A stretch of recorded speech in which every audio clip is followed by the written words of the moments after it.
Imagine waking up to air raid sirens, nuclear drills in schools, and the constant fear that the world could end at any moment. For decades, the US and the Soviet Union waged a silent battle that shaped history. But was it really just about democracy versus communism, or was there something more?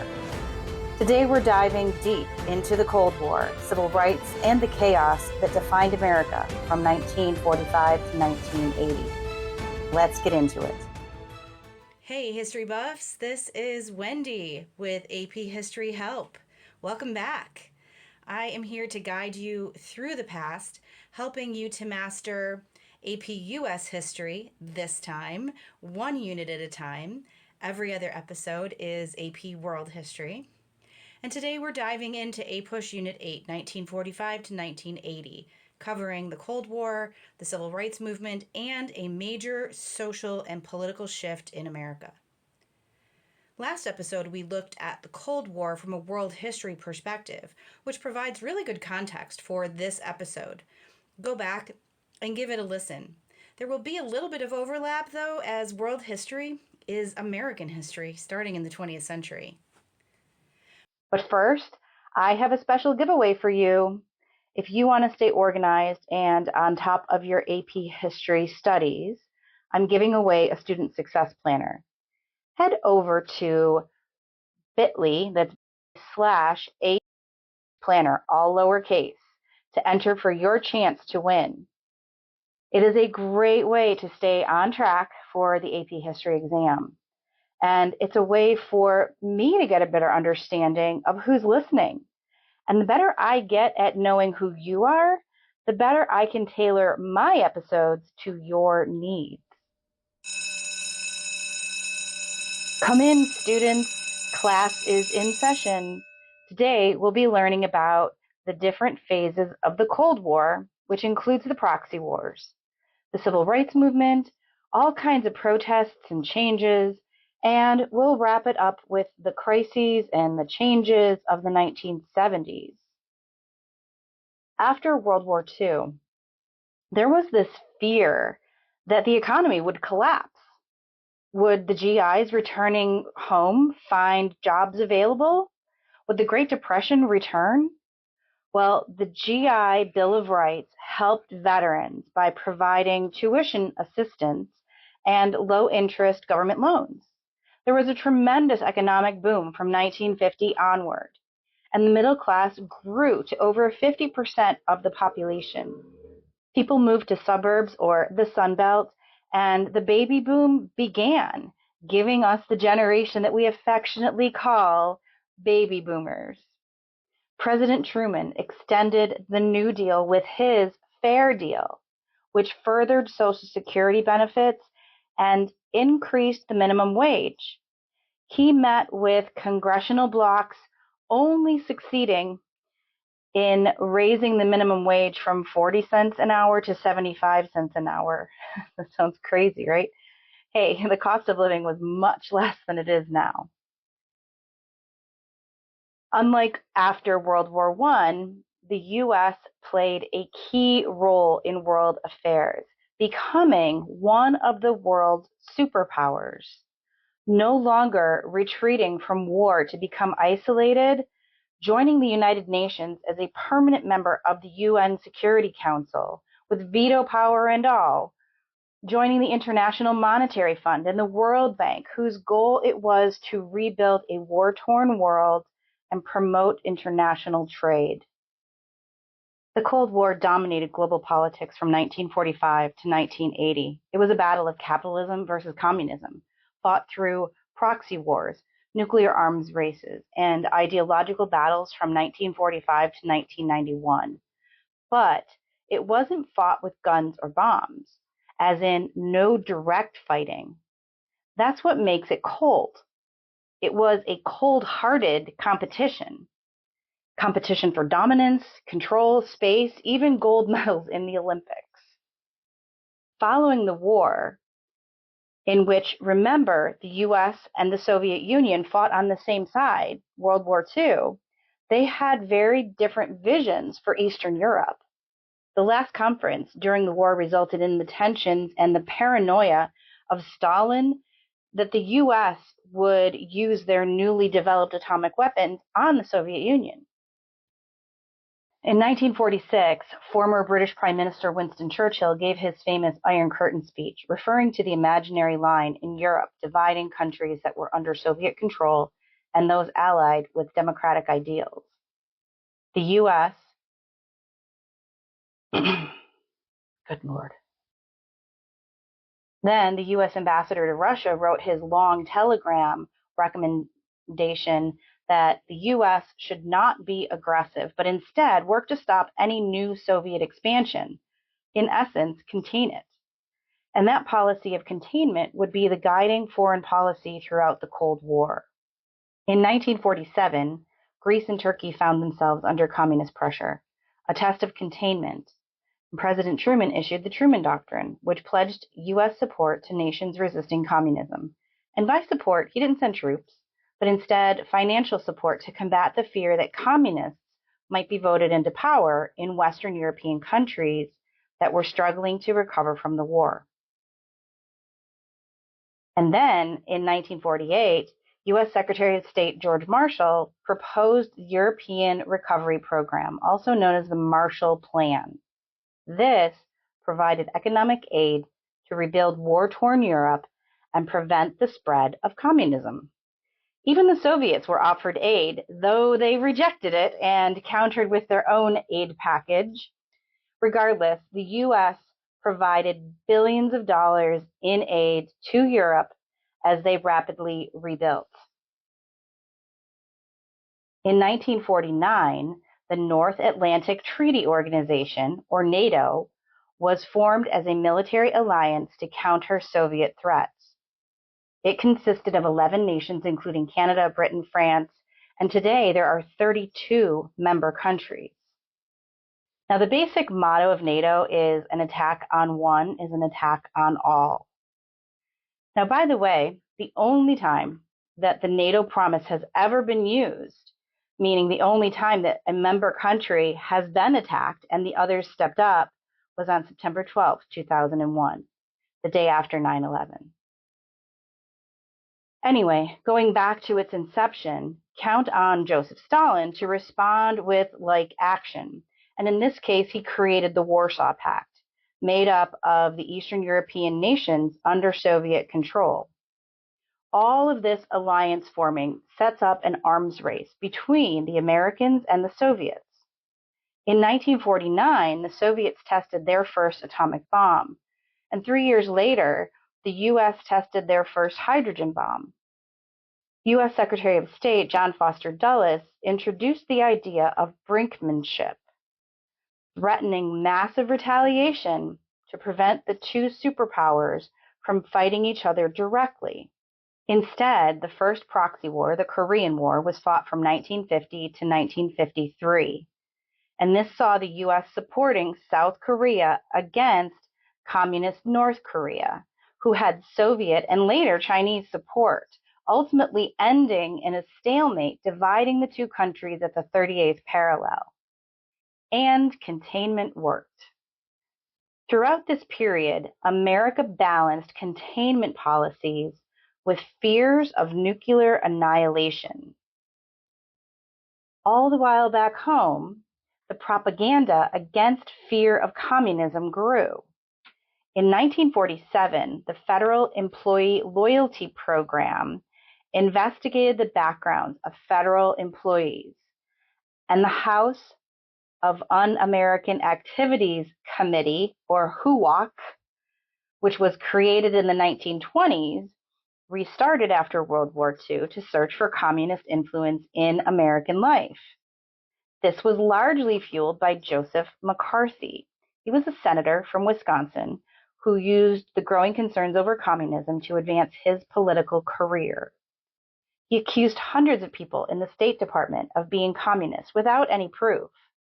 His reckless cruelty was finally exposed on television during the live hearings. He was seen as a bully by millions of viewers and would be censured by the Senate, which is essentially a slap on the wrist. But it's a formal slap on the wrist. The Red Scare after World War II ran out of steam as it became clear that the fear of a communist takeover of the United States was overblown. In 1952, Republican Dwight Eisenhower, who was a moderate Republican, was elected. He was a hardcore anti-communist, and his political moderate stance can be seen in his acceptance of many of the New Deal programs. During his administration, the largest public works project was adopted, the Interstate Highway Act of 1956. This provided for the building of 42,000 miles of interstate highways, justified as necessary for national defense. The impact was beyond that, as it created jobs and led to the growth of suburbs and created a more homogeneous culture. And the space race kicked off when the Soviet Union launched an artificial satellite named Sputnik in 1957, leading to the creation of NASA and increased STEM education funding. While the U.S. was fighting communism abroad, activists were fighting for civil rights at home. Since Reconstruction, the issue of civil rights was slow to progress. Jim Crow laws were pervasive throughout the South, and there was de facto discrimination in the North. In the 1920s, we see the seeds of change in a new civil rights organization like CORE, and there's an increase in NAACP membership, the National Association for the Advancement of Colored People. At the end of World War II, Truman desegregated the military and introduced civil rights proposals. The Supreme Court case, Brown versus the Board of Education, in 1954 ruled separate facilities are inherently unequal, ruling that schools must be desegregated with all deliberate speed, which, by the way, was kind of slow. But this decision sparked a number of events whose goals were equality under the law for all, regardless of race or color or anything else for that matter. The Montgomery bus boycott in 1955 and 56 was sparked by Rosa Parks and launched Dr. Martin Luther King Jr. into the national spotlight. King founded the SCLC, or the Southern Christian Leadership Conference. Another civil rights group, headed by future Congressman John Lewis, was the Student Nonviolent Coordinating Committee, or SNCC. And in 1957, the president had to send troops to Little Rock, Arkansas, to ensure that 9 black students be allowed to enter the previously all-white Central High School. These National Guard troops escorted these kids to their classes all year long. School is hard enough, but these teens were tasked with integrating their school while the whole country was watching and their classmates called them names. There were so many more efforts and events, and the good news is that they resulted in the passing of the Civil Rights Act of 1964, which outlawed segregation, and the Voting Rights Act of 1965, which ended discriminatory voting practices like poll taxes and literacy tests. But the struggle continued, with the Black Power movement, Malcolm X, and the rise of activism beyond racial equality, including women's rights and LGBTQ+ rights. All right, time for a quick break. History's wild side, the Nixon prank you never knew. Did you know that President Richard Nixon pulled one of the wildest political pranks ever? In 1959, during the kitchen debate with Soviet leader Nikita Khrushchev, Nixon casually bragged about American dishwashers and kitchen appliances as proof of capitalism's superiority. It was meant as a joke, but Khrushchev got so flustered that he angrily waved his arms and dismissed it, and the media spun it as a huge Cold War win for the United States. All right, back to Unit 8. Before we return to foreign policy in the Cold War, a brief note about the domestic programs of Kennedy and Johnson. We're jumping ahead a bit, but don't worry, we'll resume the Cold War where we left off. John F. Kennedy's New Frontier was his domestic policy agenda aimed at addressing social, economic, and technological challenges in the early 1960s. It focused on civil rights, education, healthcare, and poverty reduction, as well as advancing the space program and economic growth.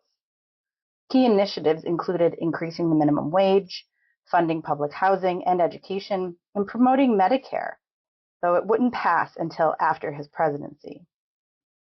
He also prioritized Cold War military expansion and the goal of landing a man on the moon. While many proposals faced opposition in Congress, the New Frontier laid the groundwork for Lyndon B. Johnson's Great Society.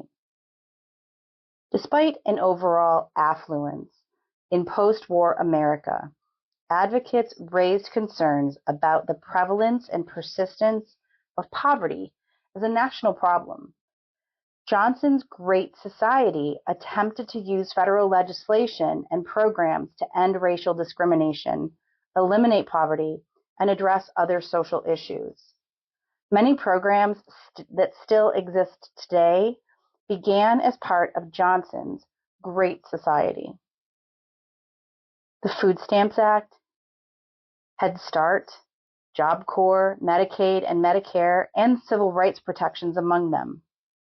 While these programs were implemented to help the poor, the sick, and the undereducated, and the marginalized, they also cost the federal government a lot of money.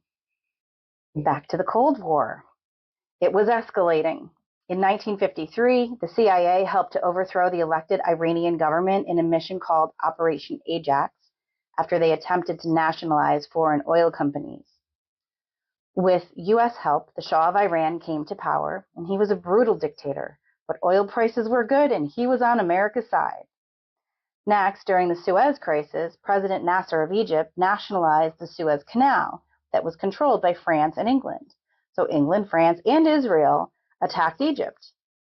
President Eisenhower issues his own doctrine, which said the U.S. would promise economic and military aid to any country in the Middle East threatened by communism. In Guatemala in 1954, the CIA helped to overthrow the democratically elected leftist government and brutal dictator. He rose to power.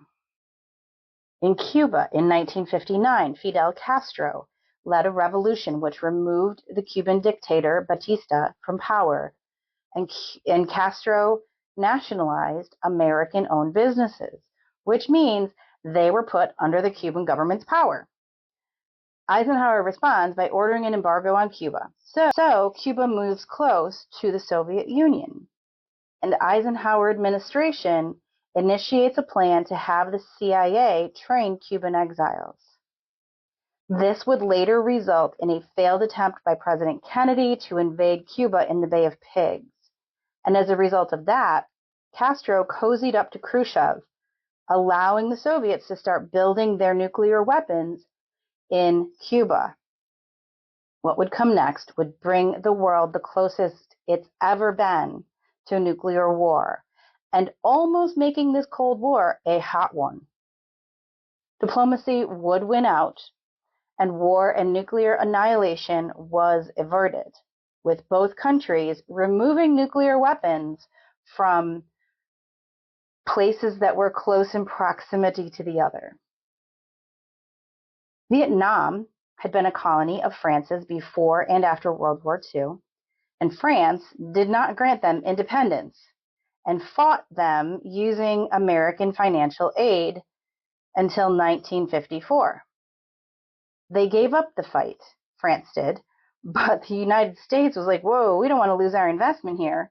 So first they sent a few hundred military advisors. This increased to thousands and eventually stopping just short of declaring war, all in the name of containing communism, as North Vietnam was communist and South Vietnam was not. In 1964, after fabricating or exaggerating an attack on U.S. ships in the Gulf of Tonkin, the president, now Lyndon Johnson, was able to pass the Gulf of Tonkin Resolution, giving him broad military power. The fighting continues, but in 1968, the Tet Offensive shocked Americans and turned public opinion against the war. That, coupled with American soldiers massacring hundreds of innocent South Vietnamese and the drafting of young American men to fight in the war, anti-war protests spread, especially among college students, culminating in events like Kent State in 1970, where innocent college students who were peacefully protesting the war were fired upon by National Guardsmen, killing 4 of them. At home, trust in the government eroded. In 1968, knowing that Vietnam was a no-win situation for him, President Johnson opted not to run for re-election. It seemed as though Bobby Kennedy would be the Democratic nominee, but he was assassinated, leaving the way for Richard Nixon to be elected later that year. Pentagon Papers in 1971 revealed that the government had deceived the American people about the start of the war. And not related to the war, but as a result of greed and the hunger for power, President Nixon was implicated in stealing secrets of the Democrats and trying to cover it up. This would be called the Watergate scandal. And in lieu of being impeached and removed from office, it led Nixon to resigning the presidency, being the only president ever to do so. The 1970s saw growing clashes between liberals and conservatives over social and cultural issues. The power of the federal government, race, and movements for greater individual rights, it all saw major shifts. President Nixon used diplomacy to create détente, or a relaxing of tensions with the Soviet Union. In what became known as ping-pong diplomacy, I'm not making that up, he even visited China, a country that the U.S. had no formal ties with. He and his national security advisor, Henry Kissinger, saw it as a chance to play China and the Soviet Union against each other, which they did masterfully. When Nixon visited China, he was gifted 2 giant pandas, leading to a tradition of China gifting pandas to other nations as goodwill symbols. The energy crisis of the 1970s, triggered by OPEC oil embargoes, led to fuel shortages and skyrocketing gas prices, while stagflation, a combination of stagnant economic growth and high inflation, crippled the U.S. economy, challenging traditional economic policies and contributing to political shifts. The rise of the conservative movement, fueled by backlash against government intervention, economic struggles, and social changes of the 1960s and 70s, set the stage for Ronald Reagan's election in 1980. The rise of evangelical Christianity, opposition to high taxes and government regulations, and discontent with the perceived liberal policies under previous administrations helped shift political power toward the right, culminating in Ronald Reagan's landslide victory. Whew. This has been such a long episode, and you guys, I left so much out. There are 4 big takeaways from this unit. First, the Cold War, which shaped global and domestic policies. Second, civil rights progress reshaped American society. Third, the Vietnam War fueled distrust in the government. And fourth, the 1970s economic and political turmoil shifted America toward conservatism. That is a wrap on Unit 8. Don't forget to enter that giveaway for the Student Success Planner at PHH Planner. It's right there on the screen above my head or in the show notes if you're just listening. It is free to enter, and it'll help you ace your AP exams. I'll be picking one lucky winner on March 31st, so don't wait. If you are enjoying these episodes and getting some value from them, please tell a friend or tell a teacher or pass the word around. My audience is growing, but I would love to help more of you. Next episode, episode 39 in 2 weeks covers Unit 9 of AP World History, Globalization, and that comes out on April 7th. Then on April 21st, look for APUSH Unit 9, covering 1980 to the present. That's all that remains to get all the content covered before the exam. Do also be on the lookout for the last episode before the AP exams on May 5th. I'll be talking about the test and how to best prepare, and that's for APUSH and AP World combined because it's pretty much the same test. It's going to be our pre-exam party episode. Bring snacks. Do be sure to follow me on TikTok, Instagram, and YouTube for quick study tips in between these podcast episodes. And with that, this episode of the AP History Help podcast is now history.